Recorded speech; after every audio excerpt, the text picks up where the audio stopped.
What's up, everybody? Welcome back to Assisted Living Investing. I want to talk about home conversions today. I see a lot of people talk about their deals and they're doing all these home conversions and they're making no money. And I've done a home conversion and I want to show you some of the lessons that I learned the hard way, what you should do and what you should avoid so that you can do a profitable home conversion for your assisted living. So first off, I think the magic number is $100,000. If you can get to $100,000 of top line income, you're collecting that much money in rents. So whatever your bed rate is times however many beds, you need at least 100 grand. So from that perspective, it really cuts out all of these home conversions that I see people doing. All of the 6 beds, the 8 beds, the 10 beds, 12 beds. I don't think any of those can get to numbers that show $100,000 of top line income. And really at the whole point of this, right, is this is a business. We are here to make a profit. There is not an easy business we're getting into here, right? So you need to start with the math.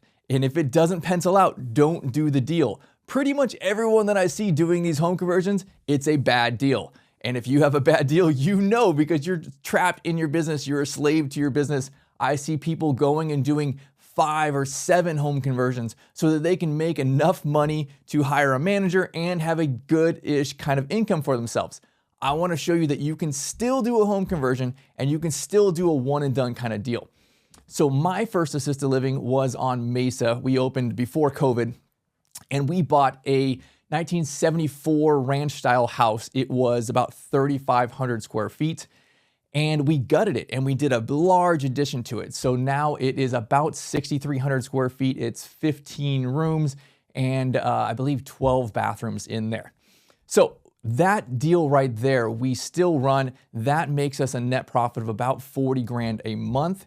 And our income is at, I think, 106 or so on average per month is what that looks like for rents. So 15 total rooms in there. Some rooms are bigger and smaller. Some rooms were at 8,000. Some of the rooms are lower because we've had grandmas for like 4 years in there and I haven't bumped the rents that high. They're, I think, closer to the high 6s on some of these rents. So if you can get 2 numbers where you are 100 plus, I love about 120, man, that gives you the opportunity to have at least 1 full-time manager, if not 2, plus caregivers that you're paying a great wage to. And you can really honestly take the caregivers from the competition around you and pay them $2 more than everybody else. We offer benefits at Platinum Resort to our caregivers. So our ladies are staying for years and we're getting stable, consistent staff. You can have a chef that's full-time. You can have the lifestyle that you want, right? Financial freedom and time freedom. We make $4+ hundred thousand a year from this building on Mesa. And I and my wife work probably 2, maybe a smidge more hours a week, right? Really just our manager meeting, running payroll, that's about it. So there is a awesome lifestyle. There's a great opportunity to do this, but I see most people fail and do it wrong. So let's talk about what you should do if you want to go this way. All right, so the first thing that you're looking for is one level. You want a single story house. None of this multi-level house stuff. Man, I see people go and they'll buy this gorgeous house and it's 2-story and they put in the stair chair.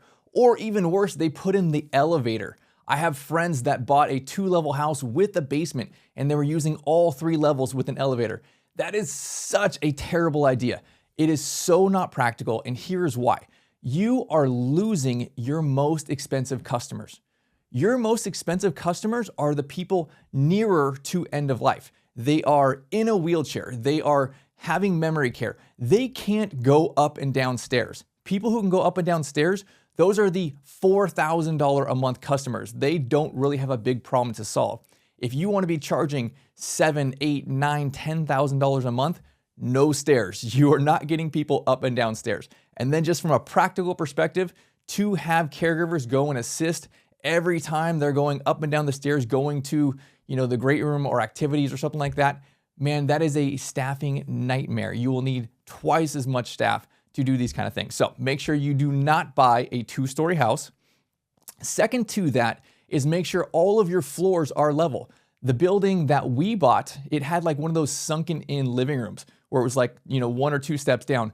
Don't do those. If you buy a house that has that, then level the floor, fill it in with concrete, and make sure everything is smooth. You want to have one seamless level. Why? Because your grandmas and grandpas, as they decline, they will fall. They will get hurt. They will die because they're tripping and falling down these things. Or prior to that, the families will move them out.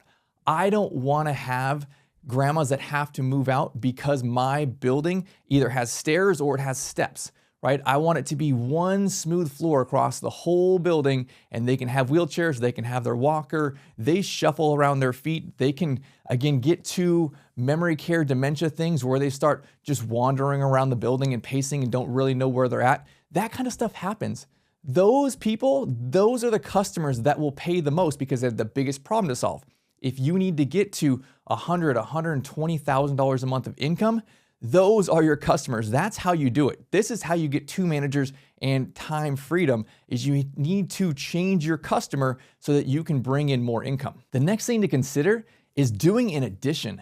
And I would say most times for people to be successful and have a great top line income, you need to do an addition because you're realistically not going to find a 7, 8, 9,000 square foot house that has, 15, 16 rooms in it and is all ADA compliant, right? Those houses, those cost millions of dollars, and you still probably have to gut it because none of the doorways have the ADA clearance. You're not gonna have the ADA bathrooms.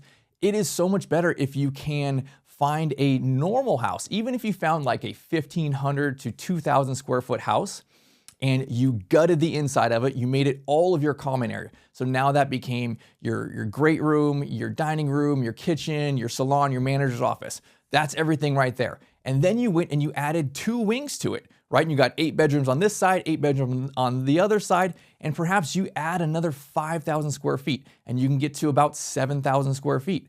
7 to 8, those are good sized buildings. You can have pretty good sized rooms. You may be able to get all bathrooms in there, maybe not. But if you can get to, 8 to 10,000 square feet, then from that perspective, you can have pretty much everything you want in a nearly purpose-built building. So you definitely want to get as many bedrooms in there as possible. Bedrooms equal net profit. Just remember that, right? As you're going through and be like, oh, well, should I add more square footage? Should I buy this property? You need bedrooms. Bedrooms equals income, and that allows you to have the expenses for the managers and all the staff you need so that you can pull your time freedom back. If you're stuck with 10 bedrooms, that's a bad deal. Don't do it. I really think maybe even 14. I probably wouldn't even do 14 beds. 15's decent, right? At Mesa, we have 15, and if I had 1 extra bedroom, that's an extra $7,000 to $8,000 a month of pure profit. My staffing is not changing. My utilities are slightly changing, negligible. That is pretty much all profit, 90, 95%. If I would have had the foresight, if I would have known what I would have known now, I would have made sure I got that last bedroom in there to get to my 16 rooms, because that is my magic number for maximizing profit and providing the best care for my staffing ratios. The next thing you should look at is reimagining the layout of your building. And what I mean by that is you're not stuck with where the walls are currently. When you buy an existing home, I would go through this activity, get grid paper out and go through and measure out the building and then draw in just the exterior walls. Don't fill in the current bedrooms and kitchen and all that kind of stuff right now. Just start with the exterior. And then if you're gonna have an addition, then add your addition and just start with the skeleton of the building, just the outside, and then start filling in from there. What can you do? And I probably did this like 20 to 40 times, just going and saying, okay, well, what if I put my walls here? What if I put my bathrooms here? I can add a shower here. And really, because you need to come at it from the perspective of meeting ADA. Some states have certain requirements. For me, I had to be 50% ADA compliant. All of my bedrooms, all of my doors, half of all each occupancy type had to be compliant with ADA. And ADA needs a lot of space, right? A half bathroom for ADA is 7.5 by 5. A full bathroom is like 8.5 by 8.5 to get a shower and all that kind of stuff in there. It's way more space than you need. All of your current bedroom doors, if they're 30 inches, don't make it, right? You need a 36-inch door so you can have 32 inches of clear.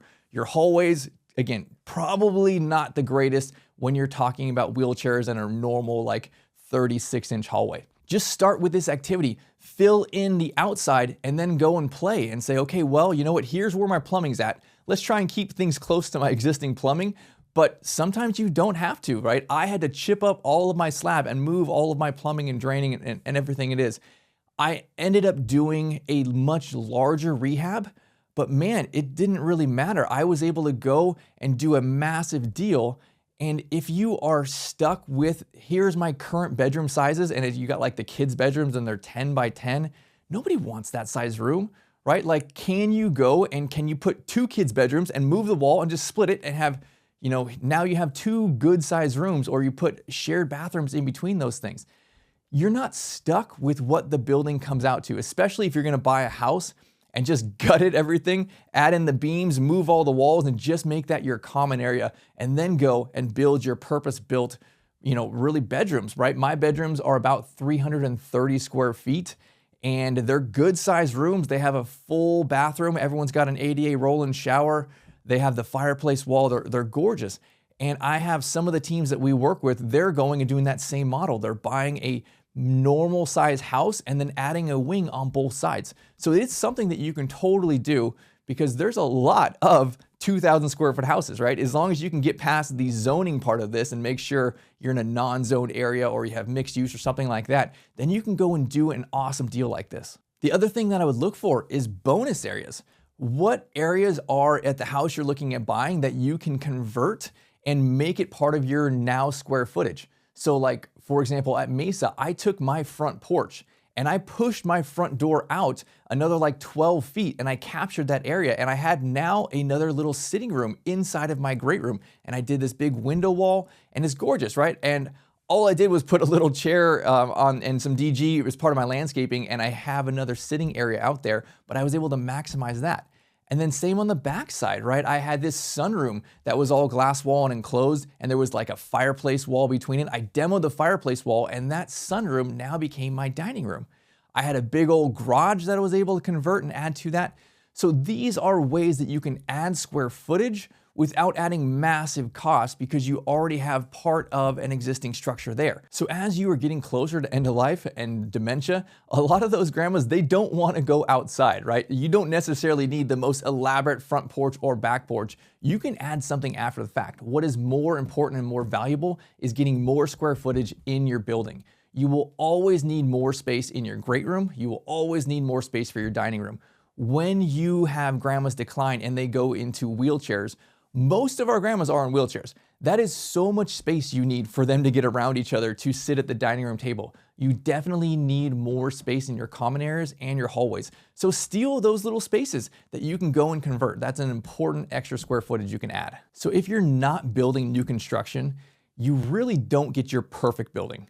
If you're gonna build brand new, you can design it and you can make it exactly the way you want. But if you're doing a home conversion, there is sacrifices here or there.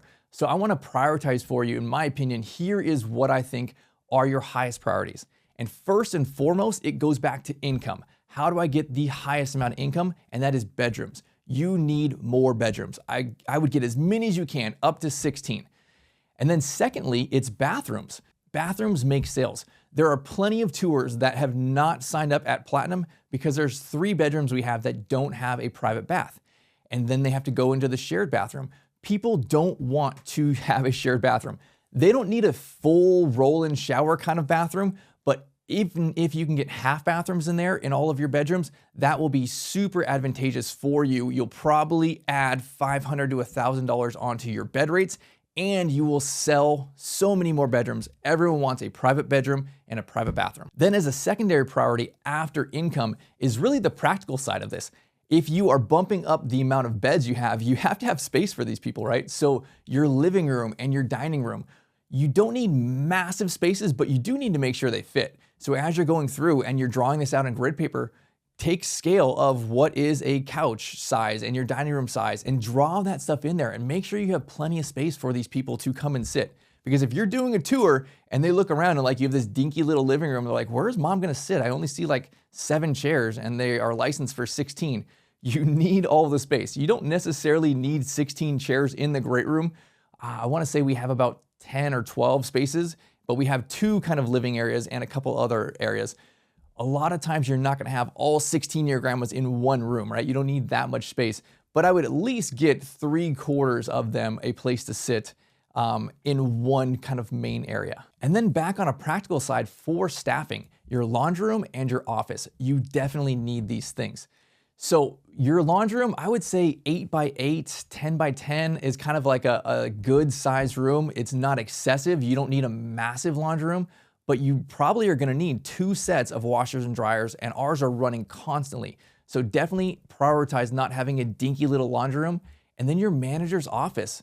Again, kind of around the same size room, you will definitely need it. If you have space to do bigger, great, but don't sacrifice a bedroom to have a massive office. Just give yourself a medium-sized office if that's all you can fit. The last thing that I wanna say as a priority is your salon. I love having a salon, and at Mesa, ours is 7x10, and I would say that's kind of the minimum size that you would need.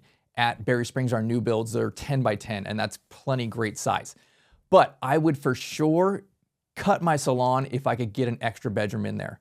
An extra bedroom to me is about an extra $8,000 in profit. A salon, probably not gonna make a huge difference on the profit size. If you're building new construction, make sure you get it. I love it. We use it all the time. We have all of our outside services going to the salon. The dentist uses it. We use it for vaccine, mobile x-ray, podiatrist, all the different outside services use that, and it's a awesome room. And it helps make sales because you say, hey, you know what? We have a barber that comes in every week or two and can do mom's hair. So I would for sure cut it though if it came back to I could not fit it. So if you're looking to get into this and you want to check out what our building looks like, hit our website, platinumresortassistedliving.com. There is a virtual tour spot. You can literally walk through the entire building on Mesa. That is our home conversion. And if you're new to this and you're hearing people saying, hey, just go buy a house, right? It's totally fine. You get one in a neighborhood, it has an HOA, no big deal. You can do these kind of things. That's bullcrap. They're lying to you, right? They're trying to sell you a course. Don't buy a dinky little deal. Don't do a 6-bed, an 8-bed, a 10-bed. Those things don't work. If your zoning types say you can only do 8 or 10, then look at another zoning type.